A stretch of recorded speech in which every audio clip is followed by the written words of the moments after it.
सो hey guys, स्वागत है आपका मेरे इस नए वीडियो में। इस वीडियो में हम बात करेंगे यूपी होमगार्ड की जो नई वैकेंसी अभी आई थी, उसका सभी अभ्यर्थी ने आवेदन किया है। ये जो वैकेंसी थी, ये जो यूपी होमगार्ड की नई भर्ती थी, इसमें खाली यूपी के ही बच्चे आवेदन कर सकते थे और अपने ज़िले के अनुसार ही आवेदन कर सकते थे। ठीक है, तो जो भी अपने अपने ज़िले के लिए जो है अभ्यर्थी यूपी के होमगार्ड में जो है आवेदन किया है, उसका एग्ज़ाम और डेट मतलब कि एग्ज़ाम डेट तारीख तय हो गई है और 25, 26, 27 अप्रैल को यूपी होमगार्ड का एग्ज़ाम तय कर दिया गया है।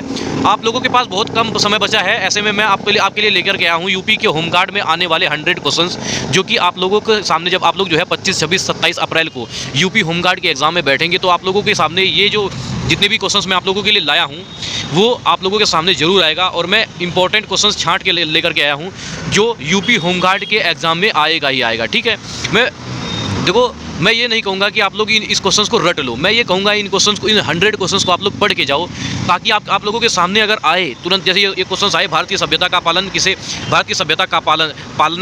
किसे कहा जाता है, मतलब सिंधु घाटी की सभ्यता को भारत की सभ्यता का पालना कहा जाता है। ठीक है, अगर ये क्वेश्चंस आए तो तुरंत आप लोग जवाब देके आगे बढ़ो। ठीक है, अगर आप लोग रट के जाओगे यूपी होमगार्ड के वैकेंसी में जो एग्जाम होगा, अगर आप लोग इसमें रट्टी करके जाओगे तो भाई साहब आप लोग भूल जाओगे। रट के जाओगे तो भूल जाओगे, पढ़ के जाओगे तो आप लोग क्वेश्चंस फटाफट करते जाओगे। ठीक है, तो आज आपके लिए लेकर के आया हूँ मैं यूपी होमगार्ड एग्जाम के 100 क्वेश्चंस। आप लोग जरूर देखना इस चीज़ को, अगर आप लोगों ने यूपी होमगार्ड का फॉर्म भरा है तो। ठीक है, चलिए वीडियो को स्टार्ट करते हैं। फर्स्ट ऑफ क्वेश्चन है हमारा यूपी होमगार्ड का कि भारत की सभ्यता का पालना किसे कहा जाता है, तो सिंधु घाटी की सभ्यता को भारत की सभ्यता का पालना कहा जाता है। सेकंड ऑफ क्वेश्चन है हमारा जो है हड़प्पा सभ्यता का खोजकर्ता कौन था, हड़प्पा सभ्यता का खोजकर्ता दयाराम साहनी था। ठीक है, और थर्ड ऑफ क्वेश्चन से हमारा पानीपत का पहला युद्ध कब हुआ था, तो पानीपत का पहला युद्ध जो है वो 1526 ईस्वी में हुआ था। ठीक है, और फोर्थ ऑफ क्वेश्चन से हमारा अशोक किस वंश का शासक था, मौर्य वंश का शासक था अशोक। ठीक है, और गुप्त साम्राज्य संस्थापक कौन था।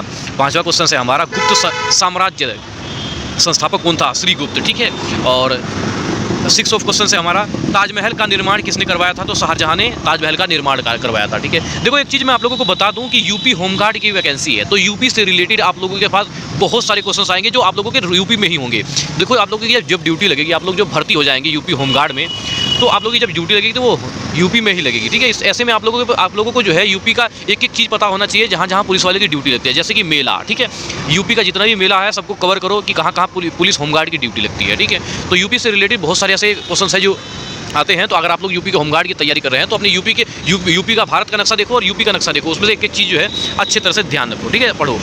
और देखो छठा क्वेश्चन हमारा था ताजमहल का निर्माण किसने करवाया था, ये तो हमें मतलब कि दूसरी, तीसरी, चौथी क्लास में ही पता चल गया था कि शाहजहां ने ताजमहल का निर्माण करवाया था। ठीक है, और जो है सेवेंथ ऑफ क्वेश्चन से हमारा अकबर का दरबारी इतिहासकार कौन था, अब्दुल जफल जो है अकबर का दरबारी इतिहासकारी था। ठीक है, एट ऑफ क्वेश्चन हमारा 1857 की क्रांति किससे शुरू हुई, जो मंगल पांडे थे, 1857 की क्रांति इनसे ही शुरू हुई थी। ठीक है, नाइन्थ ऑफ क्वेश्चन से हमारा झांसी की रानी का पूरा नाम क्या था, जो झांसी की रानी है उनका पूरा नाम था रानी लक्ष्मीबाई। ठीक है, और भारत छोड़ो आंदोलन कब शुरू हुआ था, भारत छोड़ो आंदोलन 1942 ईस्वी में जो है 1942 ईस्वी में जो है भारत छोड़ो आंदोलन शुरू हुआ था। ठीक है, और 11th ऑफ क्वेश्चन से हमारा मतलब 11 क्वेश्चन से हमारा यूपी होमगार्ड का कि प्रथम स्वतंत्रता संग्राम किसे कहा जाता है, 1857 का विद्रोह प्रथम स्वतंत्रता संग्राम कहा जाता है। ठीक है, और 12वां क्वेश्चन से हमारा चंद्रगुप्त मौर्य के गुरु कौन थे,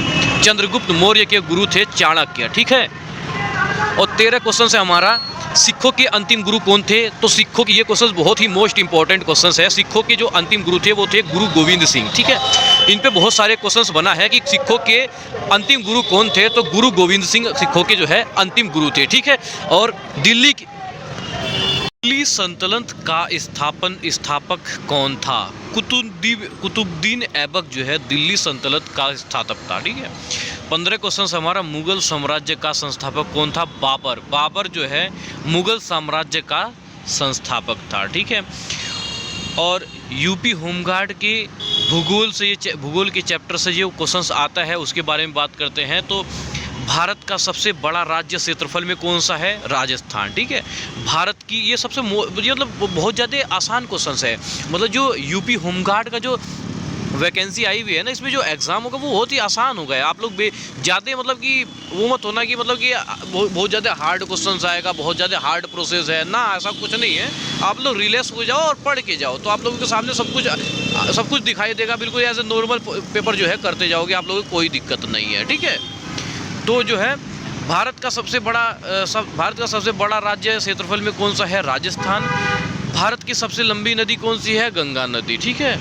और भारत का सबसे ऊंचा पर्वत कौन सा है? कंचनजंगा जो है भारत का सबसे ऊंचा पर्वत है।